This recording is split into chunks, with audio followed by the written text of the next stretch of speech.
maglalagay ako. Saka apat naman yung ito.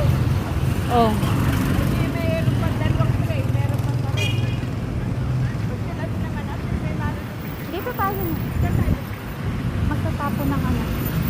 Tapos diretso ng palengke. Magbalik na lang tayo bumili ng ano. French fries lang naman sila at saka Pork chop. pork chop. At asin. Maraming fishball.